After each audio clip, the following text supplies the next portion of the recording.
Có một nghịch lý mà ai cũng từng trải qua, chỉ là ít khi dừng lại mà suy nghĩ cho kỹ. Trời nóng, cổ họng khát khô, người mệt, bạn mở tủ lạnh, lấy lon nước ngọt ướp lạnh, bật nắp cái xì một cái, uống một ngụm thật sâu. Cảm giác đầu tiên là đã đời, mát, ngọt, sảng khoái. Nhưng chỉ một lúc sau bạn lại thấy khát tiếp, thậm chí còn khát hơn ban đầu. Và thế là bạn uống thêm một lon nữa. Nhiều người nghĩ đó chỉ là cảm giác, nhưng không, cơ thể của bạn đang phản ứng và nước ngọt đang làm đúng vai trò của bạn. Đánh lừa cảm giác khát chứ không hề giải quyết cơn khát thật. Vì sao nước ngọt càng uống lại càng khát? Hãy hình dung về những quảng cáo nước ngọt. Quảng cáo nước ngọt cũng đang đánh lừa bạn, nên nhiều khi chính bạn cũng không nhận ra. Lúc nào quảng cáo cũng chọn một cảnh quen thuộc nhất: trời nóng, người mệt, cổ họng khát khô, làm việc xong là thấy đuối. Nhân vật sẽ bật nắp lon cái xì một cái, uống một ngụm là mặt giãn ra ngay, trông hết khát thật. Xem nhiều lần, não bạn tự động ghi nhớ một điều rất đơn giản: khát thì cứ uống nước ngọt.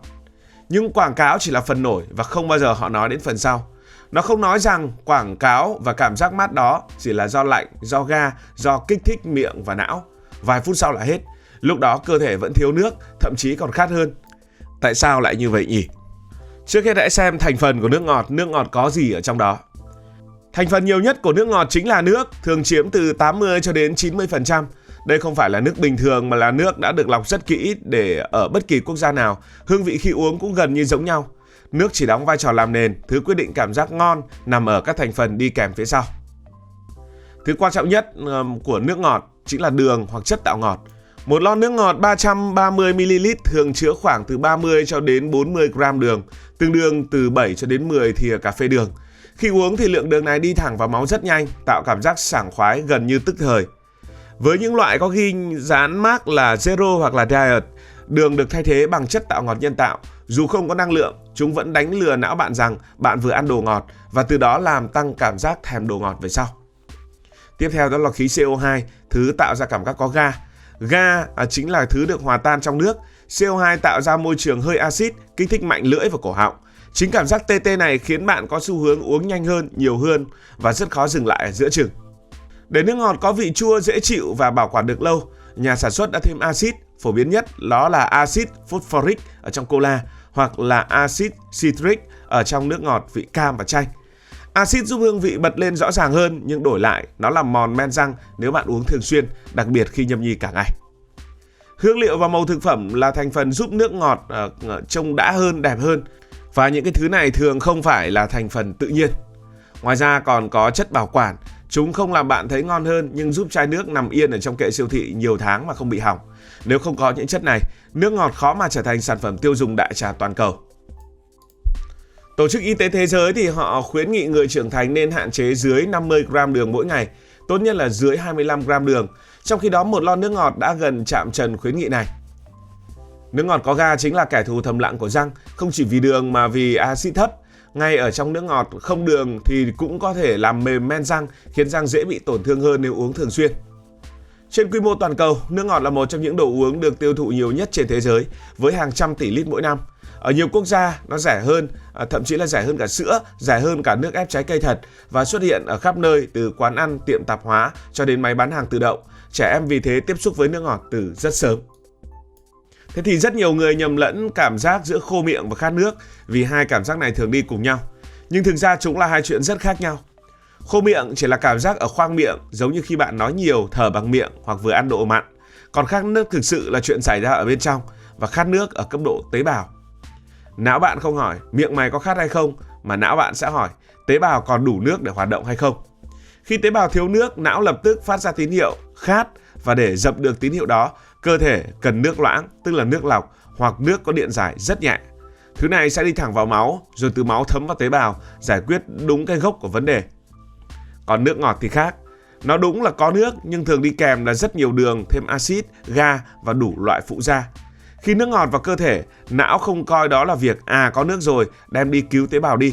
Ngược lại, cơ thể coi nó như một bài toán cần xử lý gấp. Và đường ở trong nước ngọt đã kéo nước ra khỏi chính cơ thể bạn, khiến bạn còn khát hơn.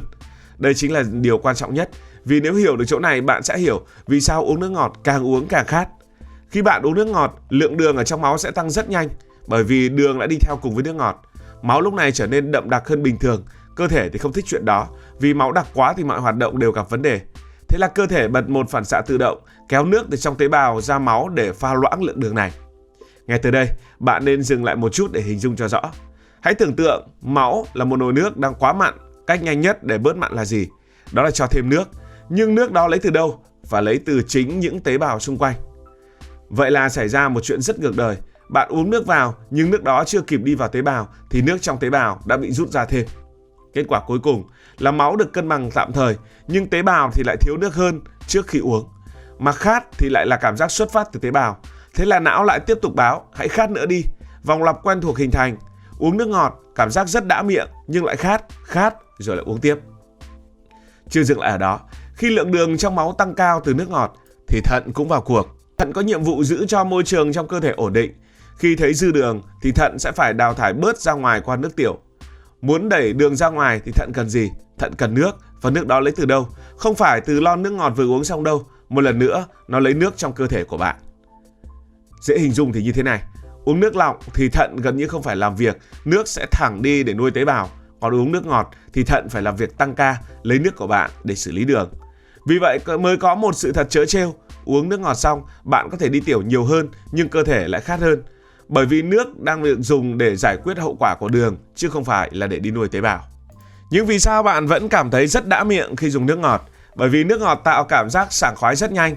Ngọt, lạnh, có ga, não rất thích. Nhưng cảm giác đó là trên hệ thần kinh, không phải là trong các tế bào. Khi hiệu ứng ngọt và lạnh hết đi, cơ thể quay trở lại trạng thái thật của nó. Đó là tế bào vẫn thiếu nước, thậm chí là thiếu hơn lúc ban đầu.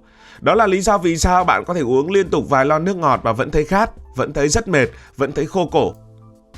Còn một cái bẫy nữa của nước ngọt mà ít người để ý đó là ga và axit.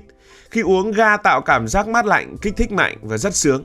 Axit tạo vị chua nhẹ, làm bạn cảm thấy đã và sướng.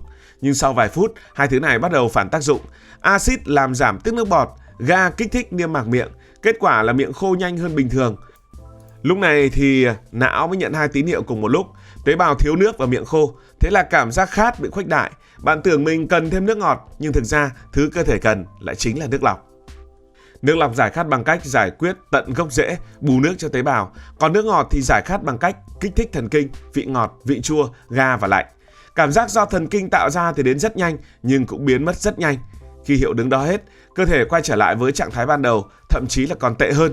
Vì lúc này bạn đã nạp thêm đường và làm mất nước nhiều hơn. Đó là lý do vì sao nước ngọt luôn khiến bạn muốn uống lon tiếp theo, chứ hiếm khi uống một lon. Cứ như vậy, nước ngọt tạo ra một vòng lặp rất kín và rất tinh vi. Uống thì sướng, sướng thì hết khát, khát thì nhớ lại cảm giác sướng rồi lại uống tiếp. Mỗi vòng lặp như vậy càng làm não quen với việc dùng nước ngọt để xử lý cảm giác khó chịu. Điều nguy hiểm là nước ngọt không làm bạn mất nước một cách rõ ràng, mà giữ bạn ở một trạng thái thiếu nước kéo dài.